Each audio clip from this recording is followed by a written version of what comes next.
Foi? Aê, foi. Em Ah, legal. ponto, Você, né? claro, alemão, rapaz. É isso aí. Você acenou. Ó, a Helena tá aí, ó. A Helena entrou, acenou também. Sim, tô vendo aqui. Marcelo. Ó, o Marcelo aí. Agora, acenar, eu não sei acenar, não.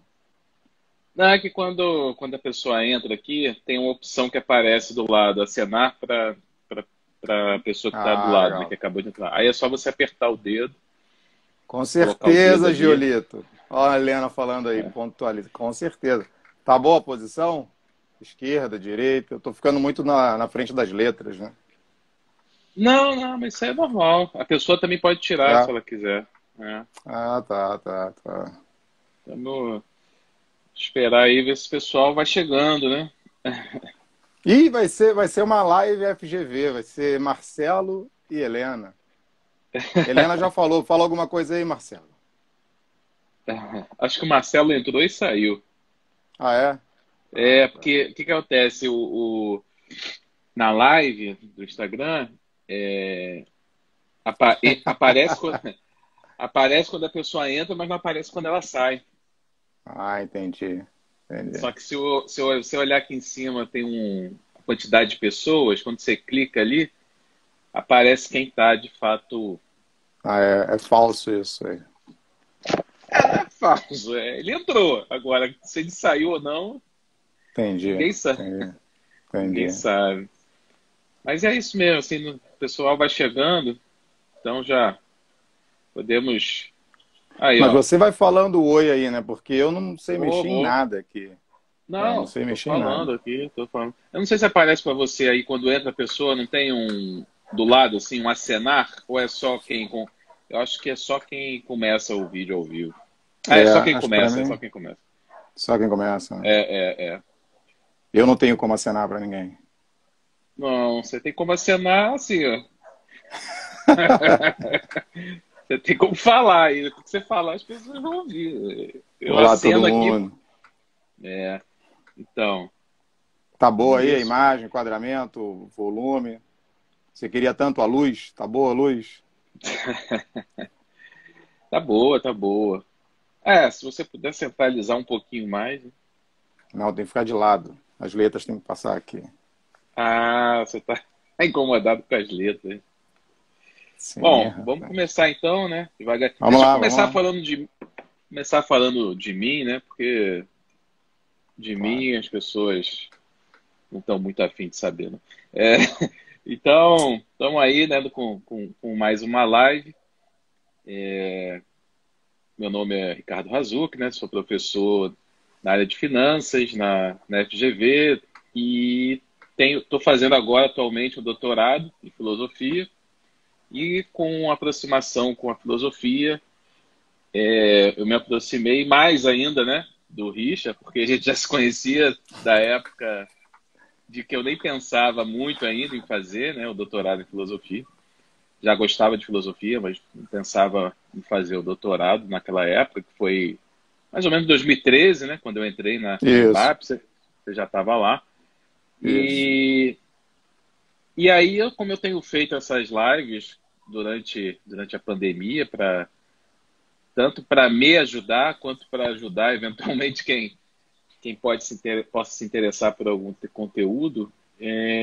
E aí eu achei interessante a gente falar, né, sobre algum tema de filosofia prática, um tema filosófico, né, mas com aquela pegada mais prática que eu, pelo menos, né, tenho mais proximidade. Aliás, a minha linha de pesquisa é em filosofia prática, lá na UFRJ, mas que também sei que você curte, né? É porque Uhum. não seria à toa que você teria passado pela coordenação do curso de graduação em administração, né?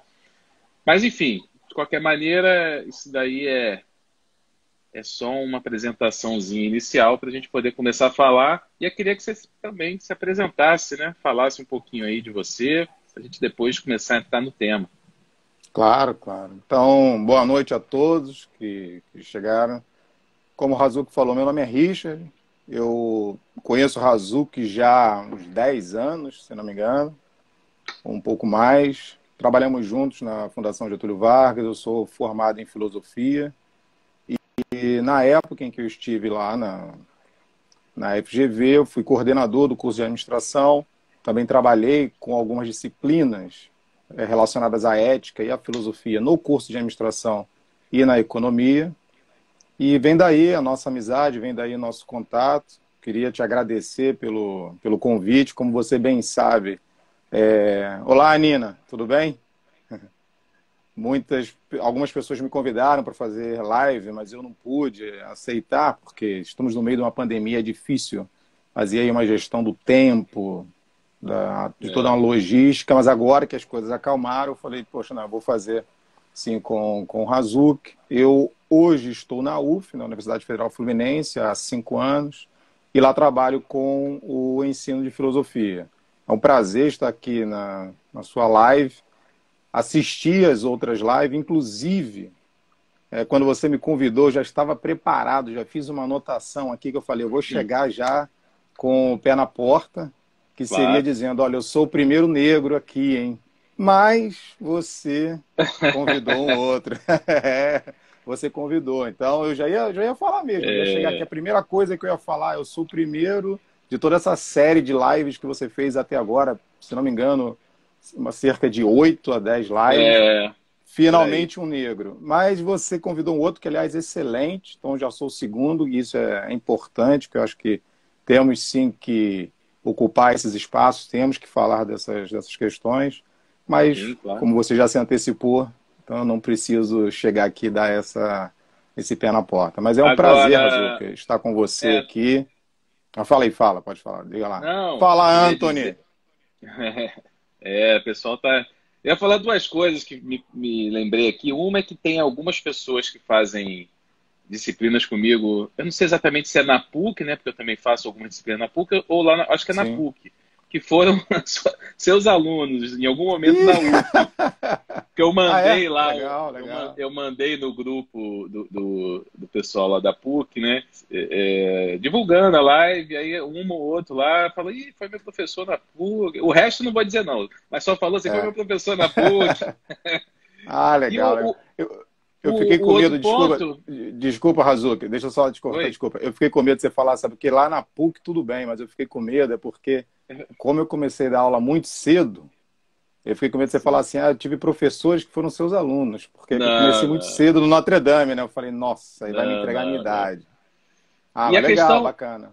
E a questão de você ter mencionado que você é o segundo negro, né, vamos dizer assim, que está fazendo live, é totalmente aleatório, né? Porque eu não escolho a pessoa porque é branco, negro, eu escolho pelo tema, pela relevância. E tem gente capacitada, né, para falar de vários temas. Então vamos começar, já começou, porque nada é aleatório, Rodrigo. Aleatório nesse sentido, né? Não há nada de aleatório, mas vamos lá. Tô de olho, rapaz. Fica. Não, eu tô dizendo o seguinte, eu não te convidei porque você é negro, né? Eu tô te convidando porque você é o cara que eu admiro, né? Você é negro, branco, azul. Não, claro, mas a questão da representatividade é importante. Não, assim, existem várias pessoas, vários negros que são tão bons quanto ou até melhor e não são convidados, não têm essas oportunidades de falar nessas situações. Claro, a gente não conhece, porque a gente não conhece, né? Não tem visibilidade. Sim. Né? Olá, Beralda. Legal. Mas então, aí, já que eu te cortei, deixa eu te cortar logo de uma vez. À vontade. O nosso tema aí então, como a gente falou, sobre filosofia, uma abordagem mais prática, né? E tentando fazer uma conexão de poder e resistência, e aí, como você bem sabe, dentro do campo filosófico, cada palavra pode ter várias interpretações, né? Principalmente em função dos filósofos, né? Tem gente que cria praticamente um dicionário novo, né? O Heidegger vai lá e faz... Sim. Mas, enfim, então, no nosso caso aqui, a gente vai falar de poder e resistência num âmbito, né? Num contexto de pandemia ou pós-pandemia. A gente ainda está, né? Vivendo o contexto de pandemia. Sim.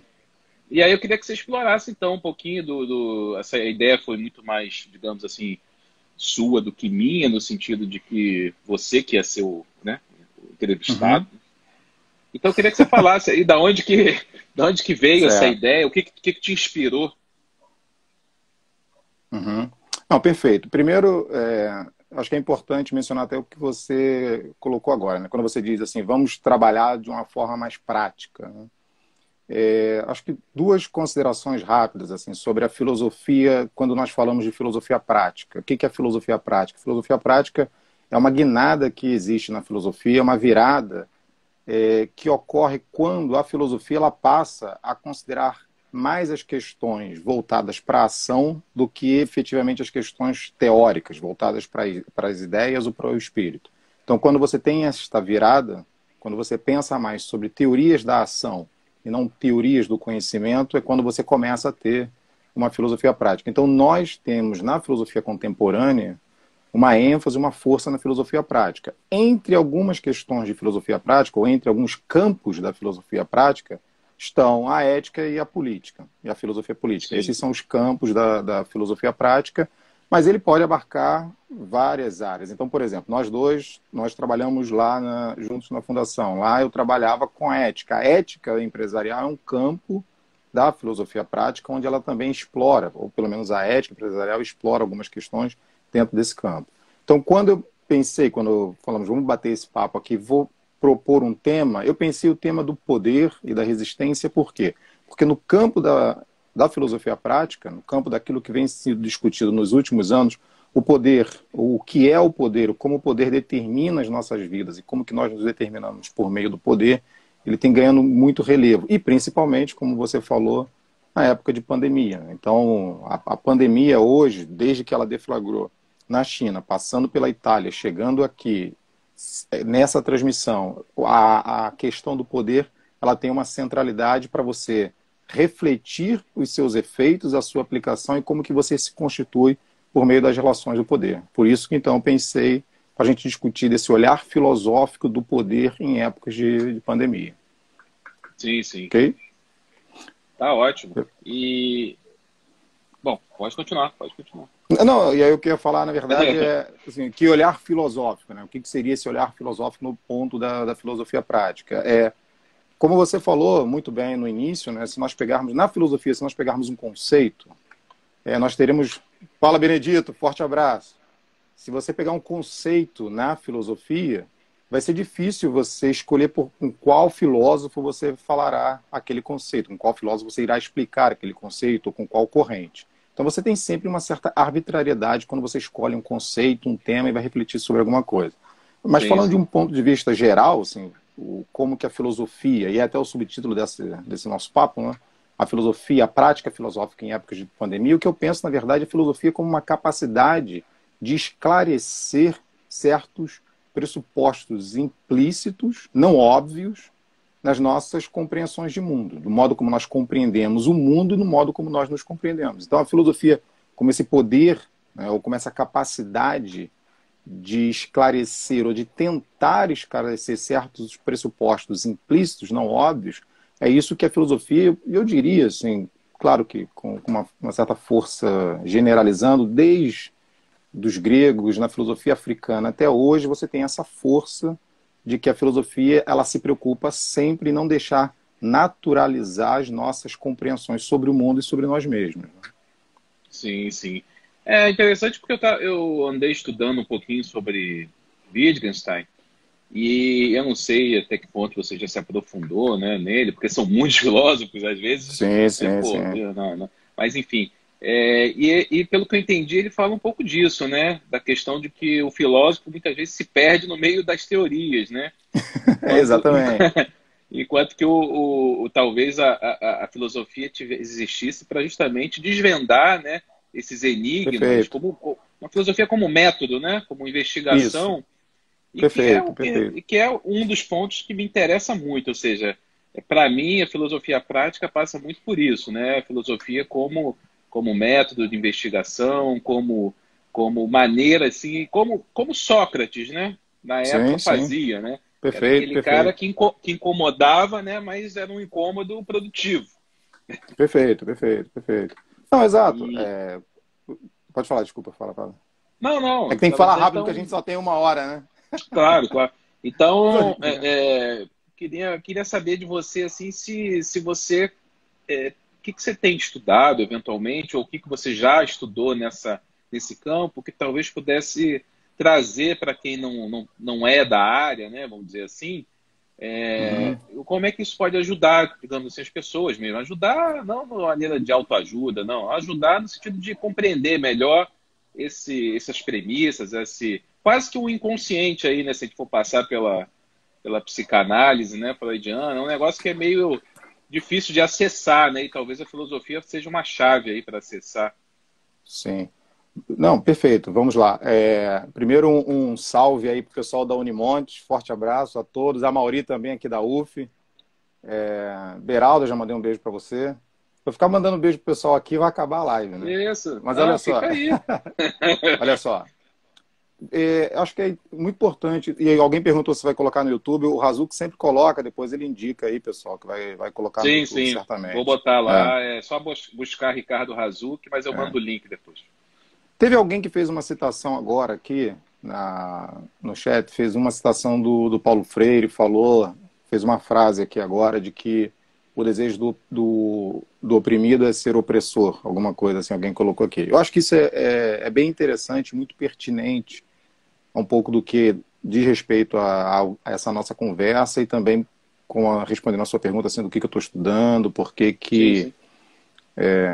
o que me interessa. Assim, eu queria até situar primeiro. Acho que quando nós falamos de poder, quando nós discutimos sobre poder hoje na filosofia e olharmos aí para as questões da pandemia, acho que o nome mais evidente, assim, o nome que vem à tona com toda a força é o nome do Foucault, né, do filósofo francês Michel Foucault, que desenvolveu várias pesquisas nesse campo, que inclusive influencia muito o âmbito da administração. Né? Existem várias pesquisas no campo da administração com um olhar Foucaultiano, seja criticando, seja validando algumas questões no campo justamente daquela estrutura, daquelas relações de poder. Mas quando eu proponho aqui, nesse bate-papo rápido, informal, as questões de poder, eu estou pensando naquele que influenciou o Foucault e que, na verdade, foi o Nietzsche.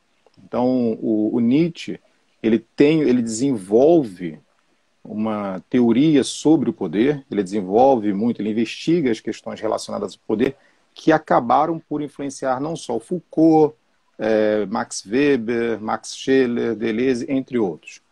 Eu queria só, assim, a título para a gente situar um pouco, e aproveitando, concordando com as suas colocações com relação ao Wittgenstein, até para situar um pouco aqui do Nietzsche. Né? O Nietzsche, ele Sim, sim. é um filósofo da segunda metade do século XIX, ele nasceu em 1844 na Alemanha, a primeira produção filosófica dele é de 1872 e vai mais ou menos até 1888. O Nietzsche, ele tem numa obra, ele tem uma passagem num livro, num aforismo, que é muito interessante, muito relevante para tudo que nós estamos discutindo aqui sobre poder, pandemia, filosofia, económica e tal. O Nietzsche tem um aforismo que ele fala assim, quais seriam as responsabilidades, ou o que deveriam governos e estados, como eles deveriam agir em casos de pandemias? Tem uma passagem que o Nietzsche ele propõe esse experimento, né? Em casos de guerras, de fomes, de males universais, como que governos e estados deveriam agir para atenuar o sofrimento psíquico de seus cidadãos. Aí ele Até porque, coloca essa.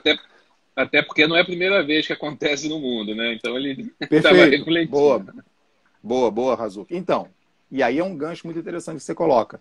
Se não era a primeira vez que estava acontecendo no mundo, por que ele está formulando isso naquele momento? Excelente, Razuki. Ele está formulando aquilo naquele momento porque é justamente onde a Alemanha está passando por uma transição, por uma reformulação do seu Código Civil, por uma reformulação da configuração mesmo dos estados, uma congregação dos povos e uma centralização do Estado. Então, exatamente, perfeito. Por conta de um momento em que você tem que pensar todo um processo jurídico de construção do poder ali na Alemanha, e aí esse livro do Nietzsche é de 1878, o Nietzsche está pensando justamente sobre isso. Né? E quando aconteceu uma guerra, uma peste, uma fome, uma pandemia, como que os governos e os estados irão atenuar os sofrimentos psíquicos das pessoas? Só que ele aprofunda o questionamento, ele vira e diz o seguinte, como que as pessoas irão acreditar, irão se conformar, se submeter aos dispositivos propostos por esses estados e esses governos atuais? Porque são agora estados modernos, são agora Isso. estados supostamente seculares. Haverá uma possibilidade de fazer isso? E por que o governo e os estados deverão fazer isso? O Nietzsche vai dizer, né, para atenuar esse sofrimento psíquico. Porque é um momento, palavras do Nietzsche, é um momento de sofrimento, de privação, né, e de desconfiança, que é o momento que nós estamos passando com a pandemia. Né? A pandemia ela trouxe É, isso. Então, é muito interessante que nesse aforismo Nietzsche coloca essa questão, o que os estados deveriam fazer, se o que eles estariam propostos a fazer, a população, a massa, iria acatar, e a resposta do Nietzsche é não. Assim, no momento que nós estamos agora num estado secular, haverá muita dificuldade para os estados e os governos realizarem certas práticas, certos dispositivos para atenuarem esses sofrimentos psíquicos, porque falta justamente a confiança das pessoas na autoridade desses estados modernos nascentes. Né? Então, o que o Nietzsche diz, e a pergunta que ele coloca é: será que esses estados seculares eles não irão recorrer uma vez mais à religião? E aí a resposta do Nietzsche é não. E só para concluir aqui, para a gente chegar na questão sim, do poder, o que o Nietzsche diz? O Nietzsche diz o seguinte: estados, né, ou essa relação entre um governo com os seus cidadãos pautados em uma autoridade, até o século XIX, até aquele momento na Alemanha, você tinha uma configuração muito religiosa. Né? Você acreditava naquela autoridade segundo um princípio religioso. Agora, acreditar por um princípio secular vai ser algo muito difícil.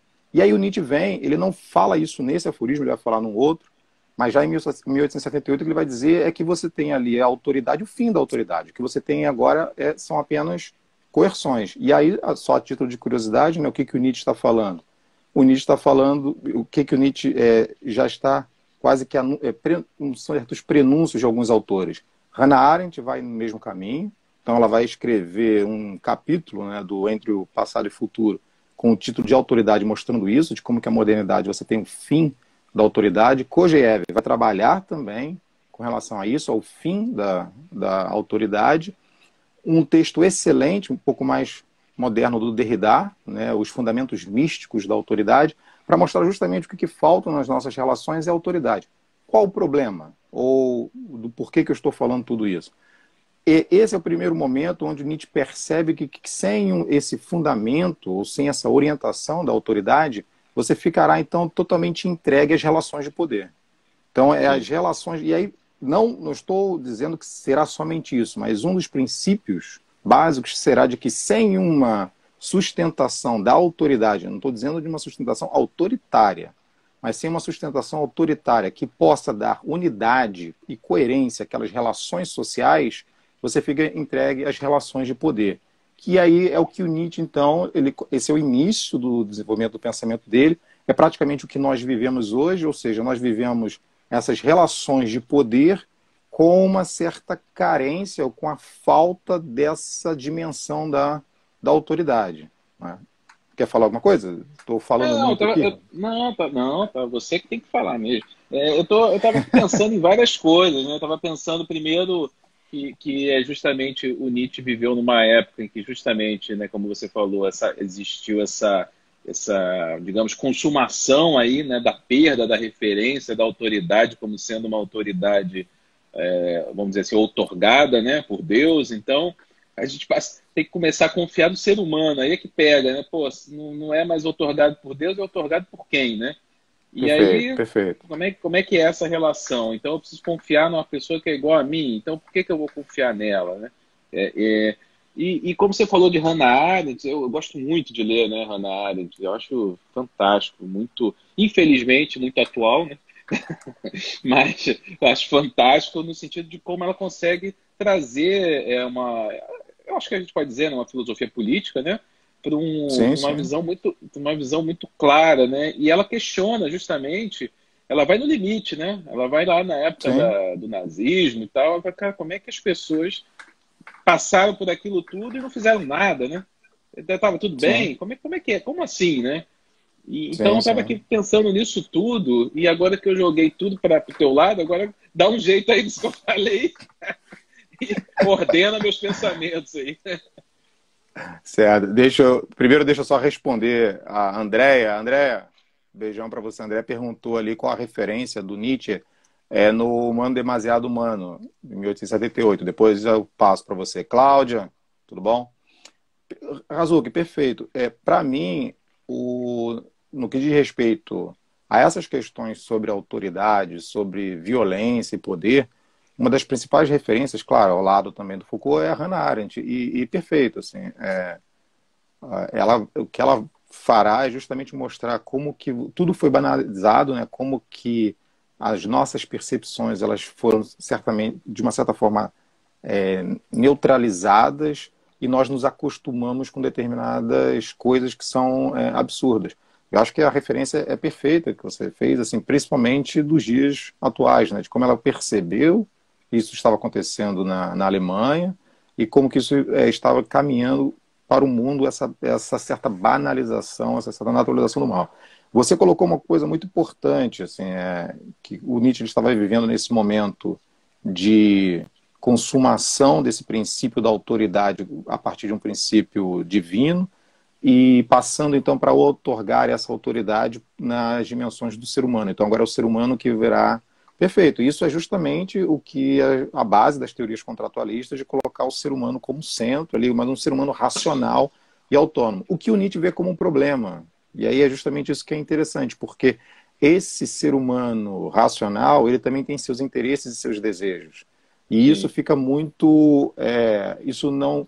Essas teorias contratualistas, essas teorias políticas que procuram fundamentar o Estado, colocando o ser humano no centro, elas não dão conta justamente disso que transborda, né? Justamente desse elemento do ser humano que ele não é apenas racional. E aí essa relação, curiosamente, você citou Hannah Arendt, mas no livro Entre Passado e Futuro, as referências centrais dela logo no início são Kierkegaard, Hegel e Nietzsche. Você ia falar alguma coisa? Homero, um abraço, Homero. Não, na Amanda. verdade, é que você tá falando aí da dificuldade, né, de colocar o homem no centro né, das questões contratuais, e isso a gente está vendo em todas as ciências, na verdade. Porque, vamos falar um pouquinho da área que eu sei um pouquinho mais, que era de finanças. A teoria de finanças foi toda desenvolvida ao longo do século XX, desde a metade do século XX, baseado numa premissa do homem racional, do homem 100% racional. E aí todos Sim, os modelos matemáticos financeiros que foram desenvolvidos na academia foram baseados em premissas que hoje a psicologia cognitiva derrubou praticamente tudo. E aí, pô, então os modelos também estão todos falhos nessas premissas aí, bem a perfeito, lógica, né? A premissa está falha, a dedução está falha, né? O modelo está falho. perfeito.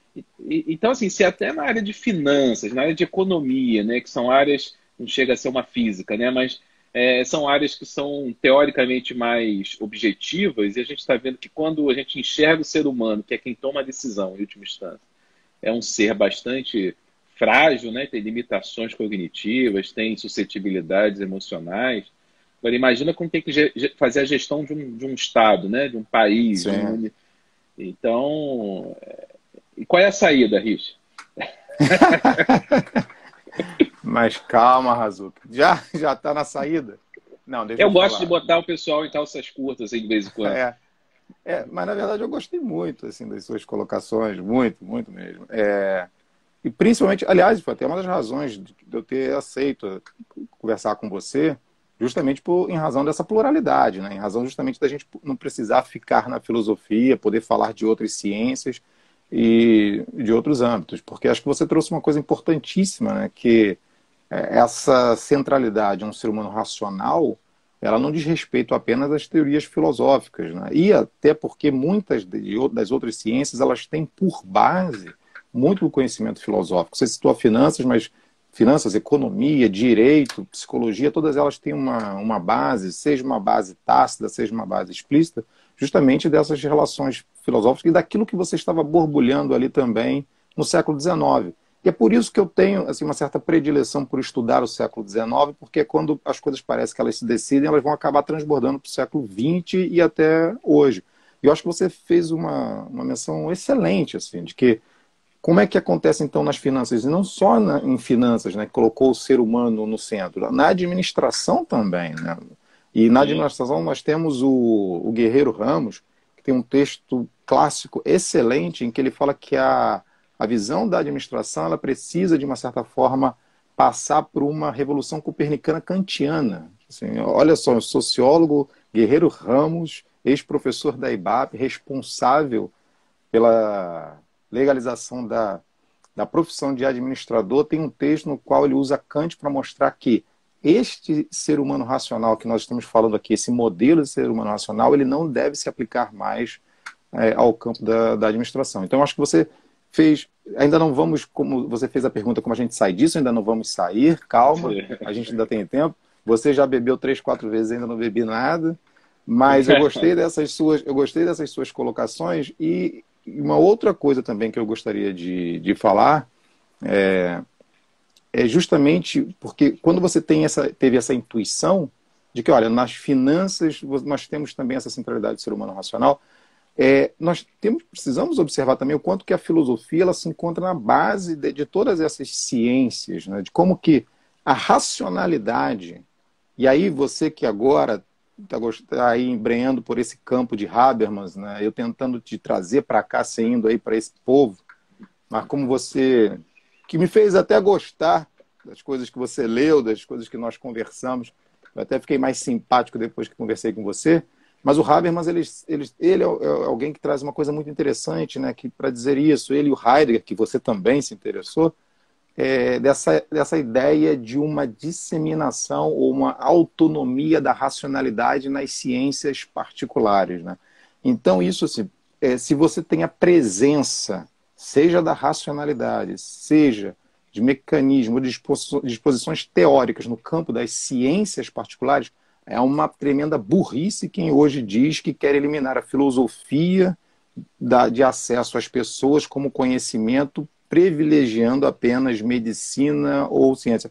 Por sorte, essas burrices não têm mais lugar hoje, graças a Deus já foram embora, mas é algo que não faz o menor sentido quando você tenta dissolver ou criar certas dicotomias entre, de um lado, ciências duras e, de outro lado, ciências softs. Justamente porque, como você teve essa intuição muito bacana, você tem aí a entrada da filosofia por esses campos, onde não são visíveis, né? Porque é fácil falar que você tem a filosofia na psicologia ou na sociologia, mas em finanças, em administração, eu acho que é um pouco mais difícil.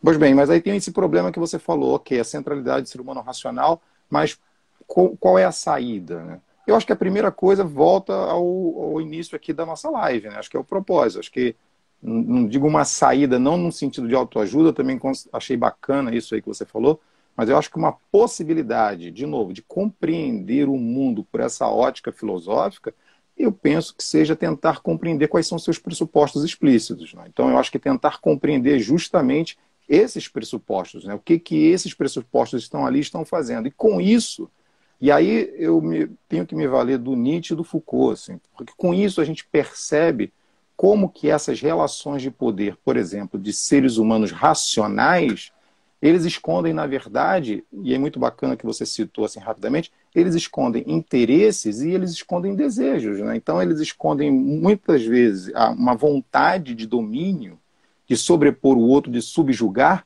mas que é sob a aparência de uma racionalidade, é sob a aparência de um poder constituído.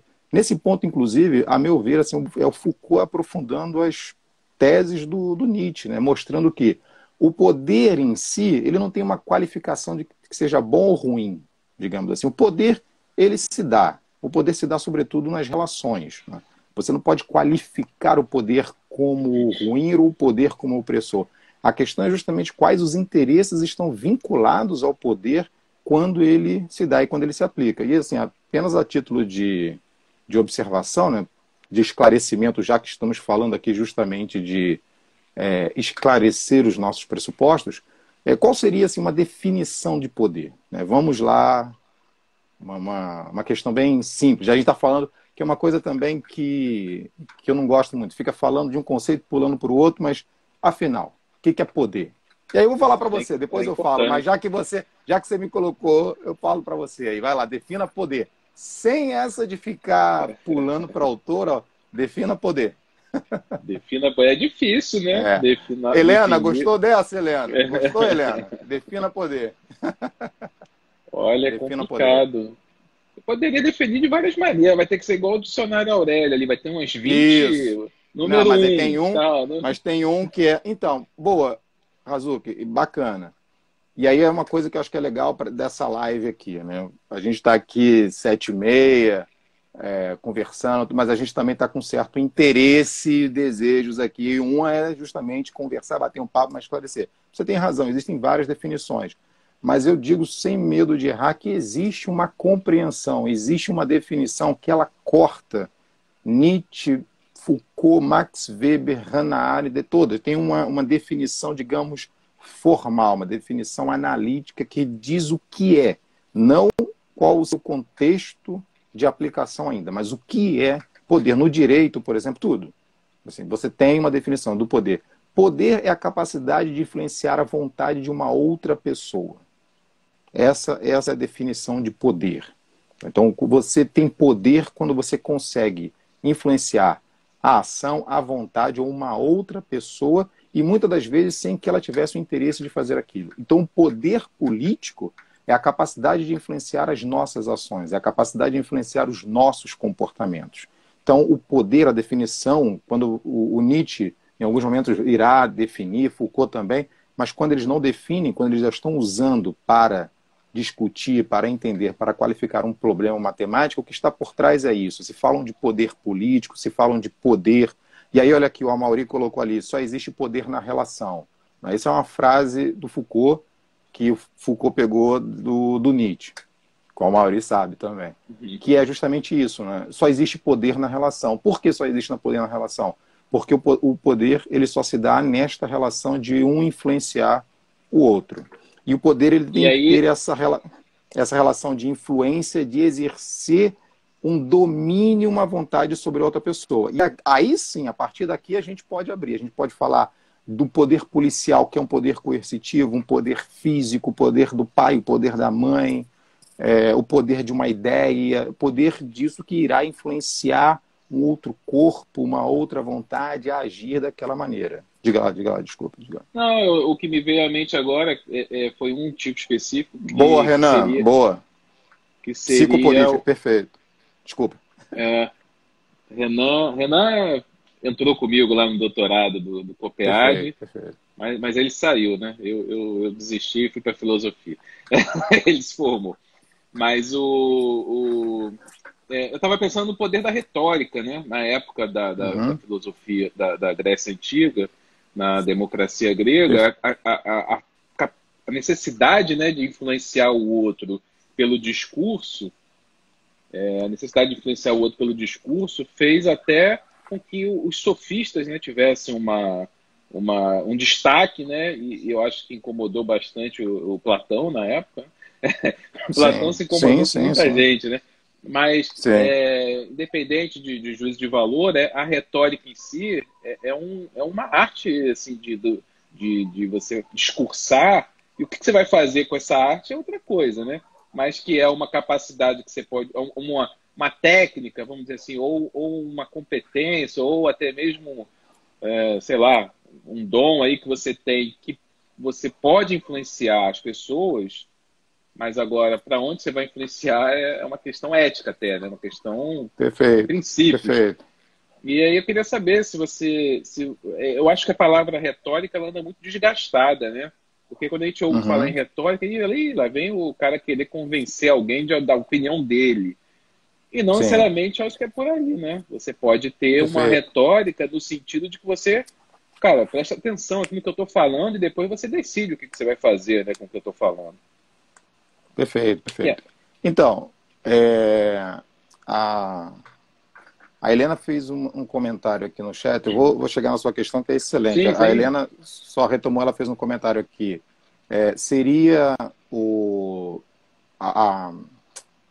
poder seria domínio ou capacidade de influenciar? Na verdade, é a capacidade de influenciar uma outra vontade, a capacidade de que você tem de agir sobre uma outra vontade. Mas é interessante, talvez eu tenha falado domínio, ou ela tenha visto em algum lugar essa questão do domínio, é que, na verdade, quando você tem em alguma... E aí isso gerou vários problemas, várias discussões no campo, por exemplo, com autores como Walter Benjamin e o Agamben, que é justamente essa noção entre poder e domínio. Porque é a capacidade de você influenciar uma outra pessoa, mas é uma capacidade também de você ter um domínio sobre aquela pessoa, sobre um outro corpo. Então, esse domínio, essa capacidade, como falamos agora, né? Ele pode ser de maneira física, ou ele pode ser também de uma maneira, como você colocou, de uma maneira retórica. E aí vem uma questão bacana, que eu acho que você colocou agora, excelente, que é o cerne de tudo que a gente fala da filosofia. Essa capacidade retórica de influenciar o outro, e a retórica ela está um pouco desgastada, acho que legal, como você falou, porque fica parecendo que você quer convencer o outro por meio da força. Então, aí, Razuki, vem aquilo que você me perguntou logo no início da live. O que você está estudando, Richard? O que você está fazendo? Há alguns meses eu tenho me interessado muito pela questão da autoridade. Há alguns meses eu estou muito interessado justamente nesse, pegar o termo que você usou, né, que está tão desgastado, eu estou muito mais interessado no desgaste que existe na compreensão da autoridade. Por quê? Porque, na verdade, quando nós falamos de poder ou capacidade de influenciar, nós vamos levar para esse campo, nós vamos chegar nesse momento, como você falou, onde vai parecer que são relações de forças e que falta justamente aquela compreensão de autoridade para que o discurso ele possa ser aceito como tal. Porque senão fica realmente essa relação de força, essas brigas de poder. Vou dar uma questão, assim, um exemplo, né, simples do que eu estou falando. Existe, como eu citei no início, alguns teóricos do conceito de autoridade, né? Então, Hannah Arendt, como eu falei, eu citei 3 que são importantes assim, para pensar a questão da autoridade. Né? Poderia citar mais. Tem a Hannah Arendt, como eu falei, tem o Kojève e o Derrida. Tem um livro também do Sennett, mais recente, do sociólogo, que eles vão trabalhar essa noção de autoridade, seja como ela perdeu, seja como ela ainda se encontra nas nossas sociedades. Uma coisa que eu quero chamar a atenção é que na Hannah Arendt e no Kojève, eu acho que a Hannah Arendt escreveu primeiro o livro Entre Passado e Futuro, e aí tem esse capítulo sobre autoridade, e o Kojève, o hegeliano, escreveu depois. Os dois dizem uma coisa que eu acho que é importante para a gente discutir sobre essa sua questão da retórica. Os dois dizem que onde há autoridade não existe força nem persuasão. Os dois chamam isso. Se você precisa usar a força, se você precisa usar da persuasão, seja ela da retórica, seja ela do que for, você não tem ali a manifestação da autoridade. Isso é muito interessante. Por quê? Porque a autoridade, ela se dá, o reconhecimento dela naquele quem governa e de quem é governado, a autoridade ela se dá numa medida em que você obedece, né? Você age segundo aquele que diz o que você tem que fazer, sem que ele diga aquilo, sem que ele precise usar a força e sem que ele precise também te persuadir tanto para aquilo, usar de uma certa persuasão. Então, Sócrates, por exemplo, era uma autoridade intelectual. Ele era aquela autoridade intelectual que, ao falar, as pessoas aceitavam o seu discurso, né, em certa medida. Ele não precisava ficar persuadindo tanto ou tentando fazer o uso da força.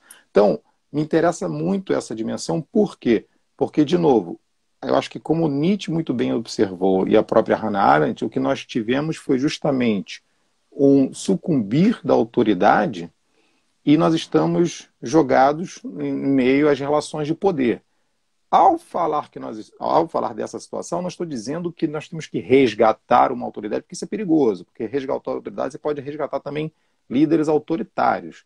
Mas é tentar, de uma certa forma, desenvolver ou compreender como que essas relações... E aí, Razuki, em momentos como esse, em momentos, por isso que eu fiz aquela citação, em momentos de pandemia, em momentos de sofrimento, onde nós perdemos várias referências, há um perigo muito grande que na perda das referências como nós estamos agora, no sentimento de insegurança, no sofrimento psíquico, qualquer autoritarismo ele se apresenta como autoridade.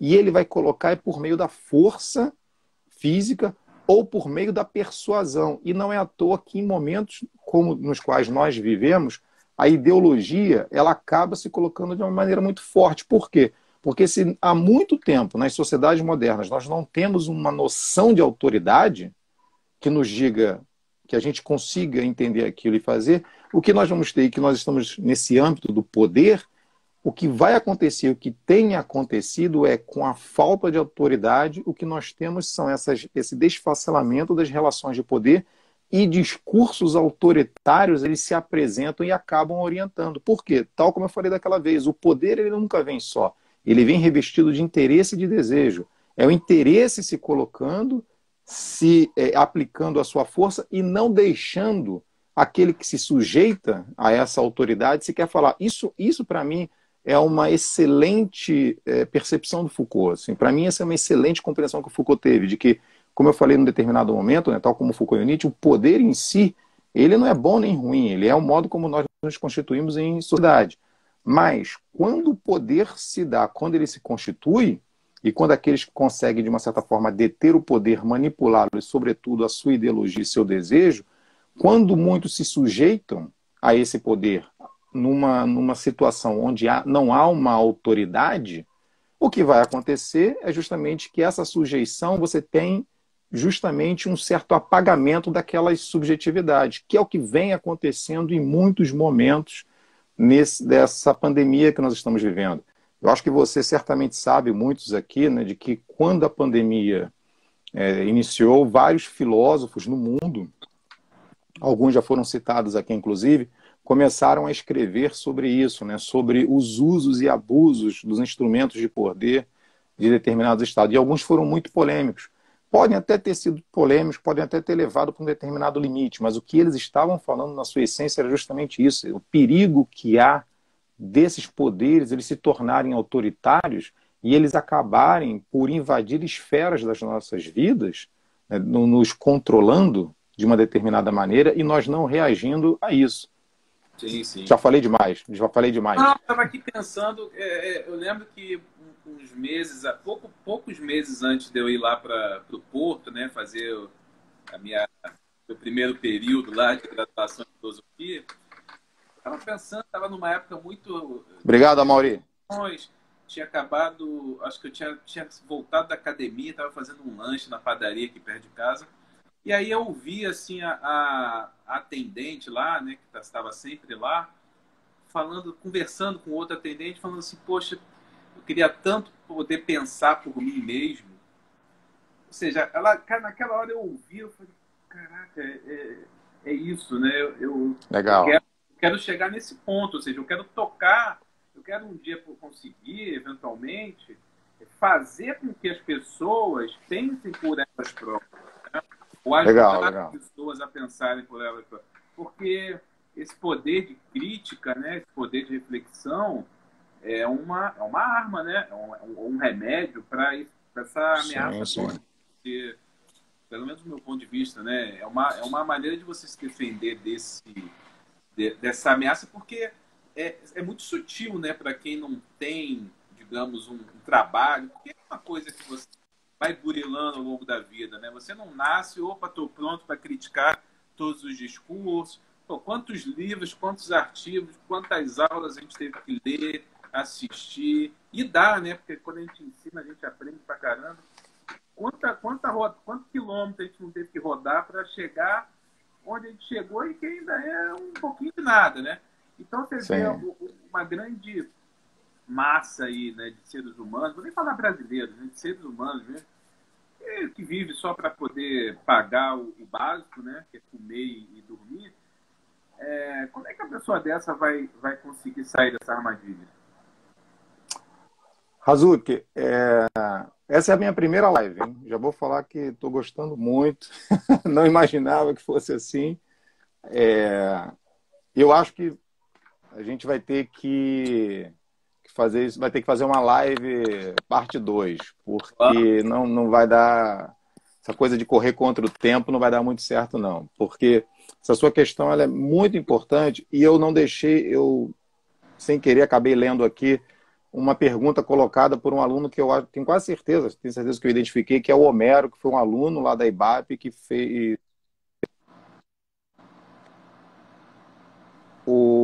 que o Homero fez uma pergunta aqui, que escapou, se não me engano, é mais ou menos assim a pergunta dele. Será que os meios de comunicação eles teriam redistribuído o poder e esvaziado a autoridade? Olha a pergunta, né? Então, Foi isso mesmo, tô lendo aqui. Foi isso mesmo, né? É alto nível a pergunta. Pergunta muito boa, que assim, eu não gostaria de responder com um sim ou com um não, mas eu tendo a gostar da formulação da pergunta do Homero, assim, eu achei bem interessante, pensando inclusive os próprios meios de comunicação também como instrumentos de poder e como talvez dificultando ainda mais uma constituição de autoridades. Eu acho que isso aí já valeria uma outra live. Mas respondendo a você, Homero, eu tendo a dizer que sim, mas eu gostaria até de trabalhar um pouco mais essa questão que eu achei bem bacana. O que você falou, Razuki, isso aí tem que ser outra live também, porque eu gostei muito. Quando você diz nessa a padaria, a pessoa vai e fala assim, eu queria muito pensar por mim mesmo. Então, eu levantei de um lado teóricos que fazem duras críticas à noção de autoridade e teóricos da filosofia e da sociologia. Mas, nas minhas últimas pesquisas, eu encontrei também aqueles que defendem a noção de autoridade. E entre eles, assim, acho que o expoente mais forte que eu encontrei é um filósofo jurista americano, não é israelense, mas trabalha nos Estados Unidos, chamado Joseph Haas.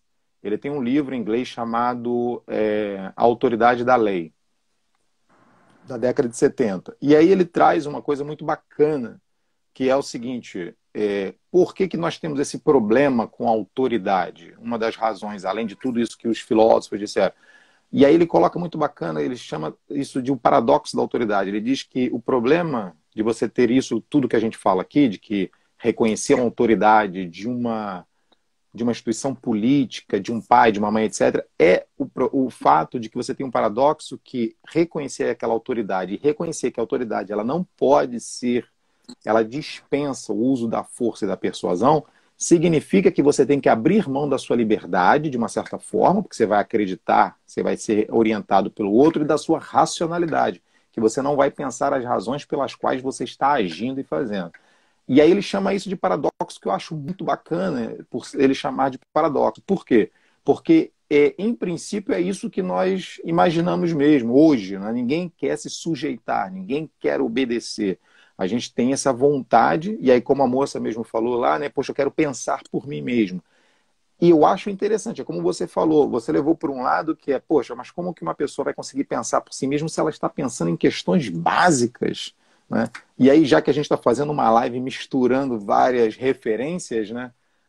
E eu acho bacana, mas eu acho muito bom isso que você falou. Assim que começou a pandemia, a primeira referência que me veio à mente não foi filosofia, foi administração. A primeira referência que me veio à minha mente foi a pirâmide de Maslow. Assim, acabou, a gente está no momento mesmo de sobrevivência. Não tem essa de ficar falando, eu vou dar aulas, eu vou ficar bonitinho, vou sair, vou comprar carro. A gente está num momento na base da pirâmide, é de sobrevivência. Nós estamos, assim, quando a pandemia deflagrou, eu não fiquei pensando em Kant e Platão, eu pensei na teoria, na pirâmide de Maslow, imaginando, agora a gente está na sobrevivência, não há vacina, não sabe.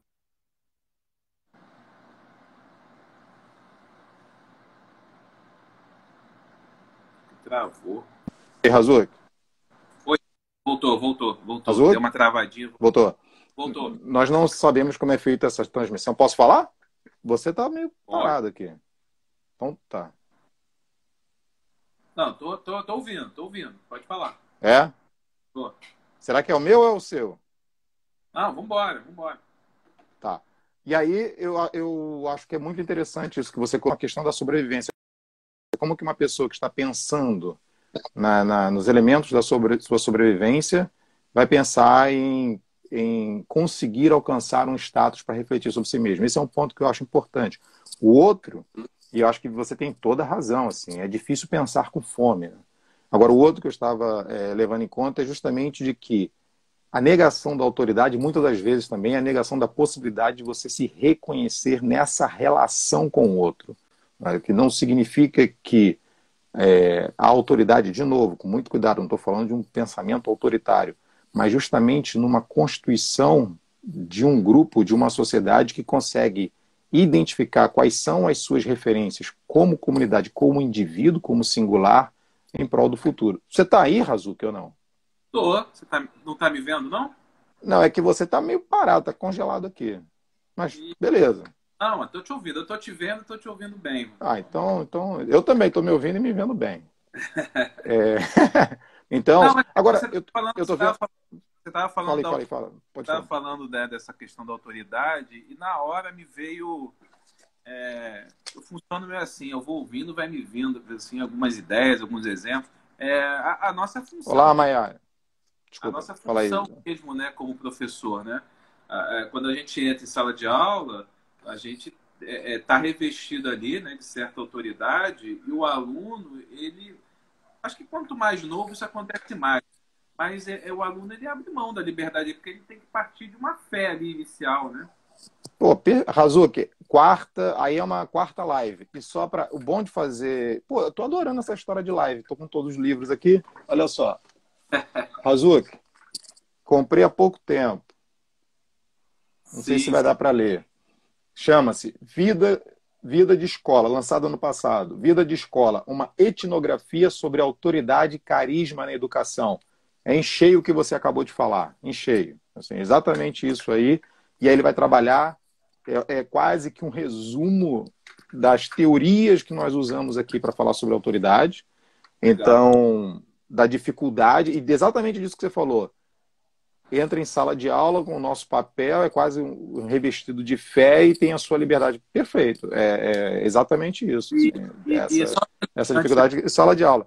E aí, talvez agora, pegando um pouco o. Eu não passei, não, Helena, eu sei, eu esqueci, desculpa. Mas é muito recente, Helena. Comprei esse livro há pouco tempo. Comprou hoje, né? É... Comprou hoje. Não, tem. Chegou Foi hoje, um tá, do pouco correio. antes da pandemia. O livro é de 2019. Assim. Olha só, mas vou te passar, Helena. Isso aqui vou te dar de presente. Tá registrado aí, gravou. Mas eu acho que é importante agora pegar aquela pergunta, né, o Razuki, tal como você formulou. E aí, qual é a saída? Eu acho que eu já falei aqui rapidamente algumas vezes. A saída é a filosofia como uma prática é capaz de reconhecer os nossos pressupostos tácitos, ou não vamos conseguir reconhecer todos, né? A psicanálise mostra isso. Nós não somos capazes de identificar todos os nossos pressupostos, todos os nossos condicionamentos, mas nos esforçar para reconhecê-los e justamente nos esforçar para não sermos sujeitos, né, de opressão e mesmo de opressores. O Renan perguntou o nome do livro. O nome é pela editora da UF, Renan, da Eduf.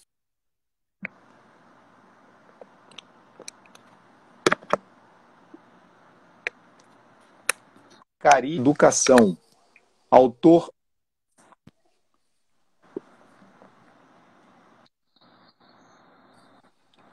Richard, Depois só eu para deixo o nome do livro, é porque o iPad está em pé. Fala, Razuki. não, só para alertar aqui que tá, já começou a contagem regressiva, falta 1 minuto e 20. Então eu vou me despedir Uhum. aqui, tá? Vou me despedir e vou dizer também que eu passei por isso recentemente, né, da questão da sobrevivência, do Maslow, né, que você falou. Muitas pessoas vieram me pedir assim, algum tipo de aconselhamento, né, ou até... Chama de Assim, novo aí, Razuki. Razuki, chama de novo aí. podemos continuar, sim. Não, 10 minutos só. Porque eu não estou te ouvindo direito.